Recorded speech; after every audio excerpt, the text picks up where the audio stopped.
Every armed robber comes from a home. Everyone disturbing society comes from a home.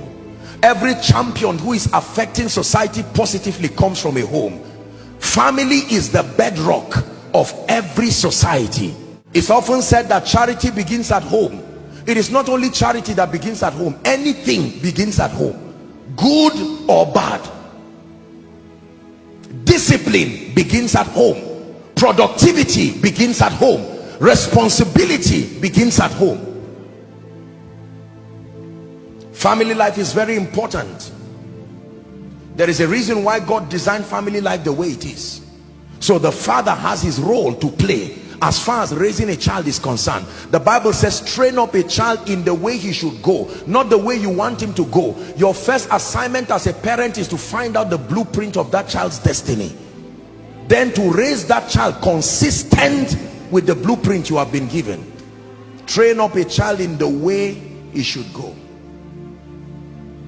I submit to you with every sense of responsibility and respect that most of the people that evolve into failures in society, their failure started from lack of proper mentorship that should have come from father and mother. They were allowed to freelance their ideas about life, and they began to handpick ideas from all kinds of references. The average family today depends on school to do their work. You ask most children where they get their convictions from.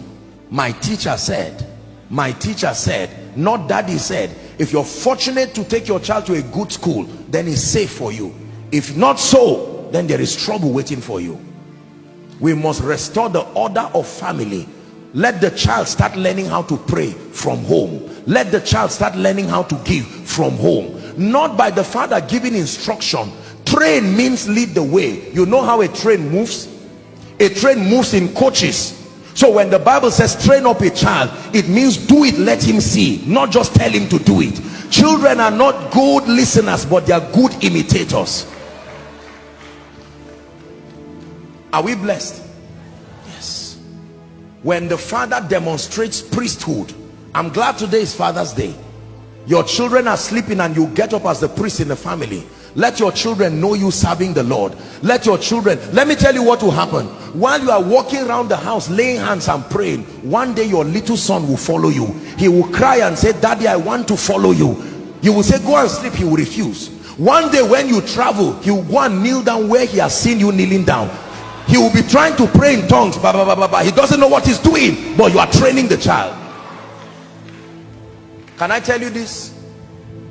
We can transform society when we begin to bring the value system of the kingdom in family. By the time the children are watching daddy and mommy fighting, insulting themselves, tearing themselves, by the time the children witness irresponsibility from the father, always flogging them back home as a result of school fees, and yet they see the father celebrating ceremonies every two months with an amount that is 10 times the school fees. There is a subliminal message you are giving that child. Once he becomes a teenager, he embraces rebellion with joy. He keeps that vendetta and waits until he is empowered. Then he will come back with a revenge mission. May God help Christian families to be true representations of not just godliness, but responsibility and productivity. Otherwise, let me tell you this, one generation of neglect is all we need, and we will recycle ourselves back to societal decadence. I'm sorry to say it, and I don't mean to insult you, but have you checked the last time, have you checked our children and our little ones, and have you seen the level of disdain they have towards the things of God? Growing up, if visitors come to your house and you don't greet, they won't flog you, but you can know what will happen later on, not by prophecy.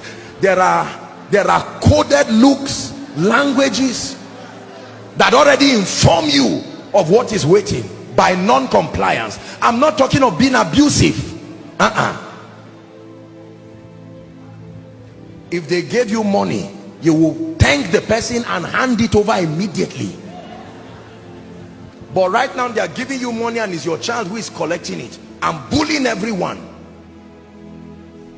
We didn't interrupt the conversation of elders growing up. No, if elders come, you go and sit down, you greet them and sit quietly. Now you can be discussing serious things and a child will come and play and be slapping you and the parents are laughing. Discipline is part of love. We must restore discipline.